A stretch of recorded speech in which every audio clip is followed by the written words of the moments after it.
Good morning, guys. So yesterday was quite the eventful day. We had a little production that was quite relaxing. We drove to a different city, we drove back the same day. Then I went to competition training in jiu-jitsu. I didn't film that much, I'm sorry about that, guys, but my head was so fried at some point that I didn't even think about anything at all. So today was quite the early start to the day. I had to export some of the shots we took yesterday already today for the client to see, so that took about half a day. And now I'm taking you on a shopping haul. No, just kidding. We're just going for grocery shopping, but in a little bit of a different store. We are going to the Metro. Metro is a very big store, mainly directed towards people who work in the gastronomy sector. So if you have a restaurant, you go there and buy a big bulk of anything you might need.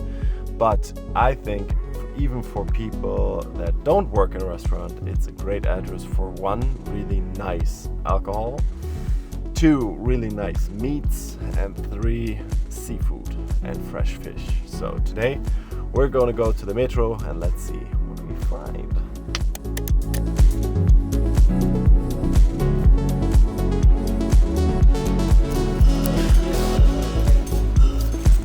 Alright, so here, as you can see there are different rows of wine, and it's sorted by country of origin.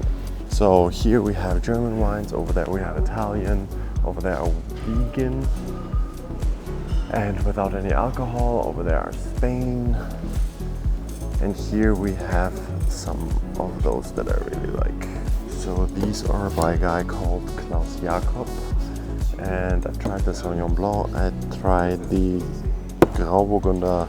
Both are really awesome, especially for the price. I think like for $7 you get a wine that can easily compete with 17, 18 euro wines, in my opinion.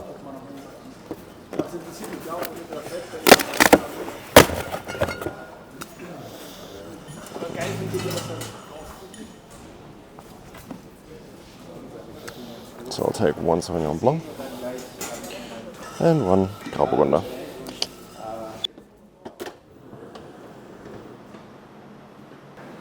So to be honest, a few years back I only chose the wines because of their design, but now I kind of tried so many that I kind of know what I like.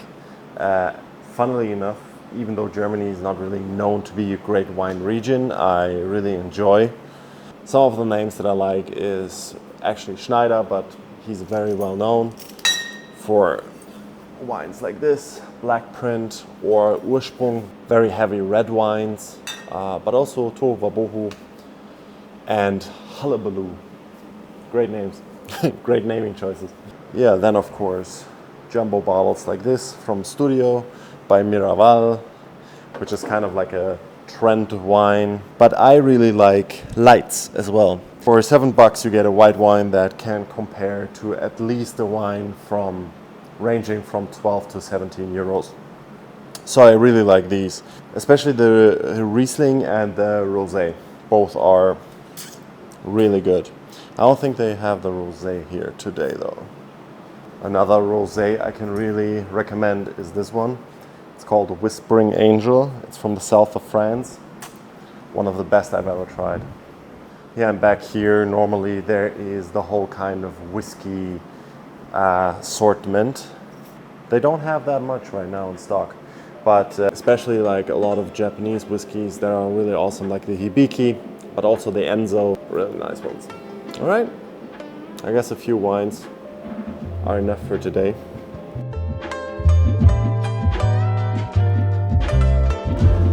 Another thing that's really great, fresh egg pasta with spinach and with sepia ink. Really good. Tastes almost like homemade. Okay, now we come to one of the best things. We're taking 2 Côte de Bœuf, then a kilogram of white tiger strips. And we're taking a case of Red Bull. Red Bull, if you see this, sponsor me. And that concludes the crazy shopping spree. Just drove with the windows down. and I could smell autumn coming. No. The summer in Hamburg was way too short. I mean, I'm not predicting anything, but I can feel it getting colder again. I'm currently shooting on a very, very light setup with my phone, but it does have some little difficulties. The first is sometimes the SSD just interrupts me filming because it shows that somehow frames are dropped, which is bad. Another thing is actually temperature right now. Because it's so warm sometimes, especially at jiu-jitsu practice, oftentimes the phone overheats and needs some time to cool down. And sometimes I cannot see exactly if it's filming or not. So that means sometimes after really nice rounds, I look at the camera and all of the footage was not even recorded.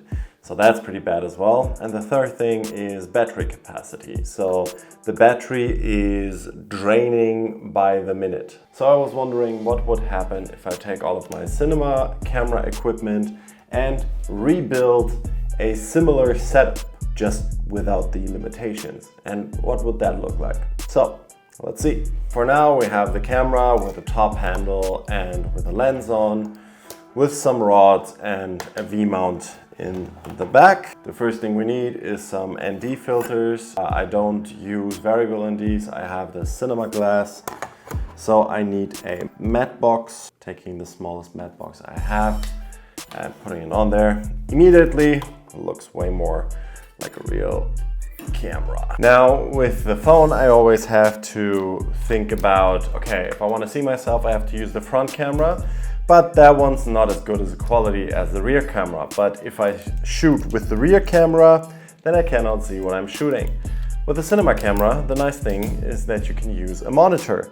A monitor on an articulating arm like this, and you can just mount it on here. This is the smallest monitor I have. It's the one from Blackmagic, it's the 5-inch. Now another thing we could use to see ourselves if we want to film something and we're not exactly standing in front of it is this. It's a wireless transmitter, and the special thing about these ones, it's the Axoon CineEyes, is that you can actually create a Wi-Fi signal and log in via an app to your phone, so you can actually see on your phone as an external monitor what you're currently shooting, which is quite nice. And now the last thing we need, because this does have autofocus, this does not. We need a wireless focusing system. All right, and with that, we have a focus motor attached to the lens, and yeah, this looks pretty big. And now the best for last, we need to put all of the cables in place so everything is connected.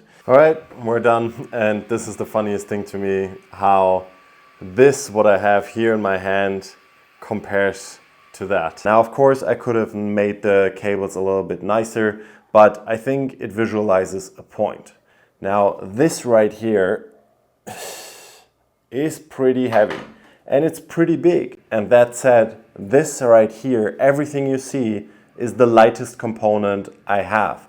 So the matte box is the smallest one I own, and it only fits one filter in front of here. This is the smallest monitor I have. I have way larger and way heavier rods for bigger lenses. So cinema lenses are typically this big. So this is also one of the smallest lenses I have. And it's definitely the smallest follow focus motor I have. So all of these components normally are so much bigger.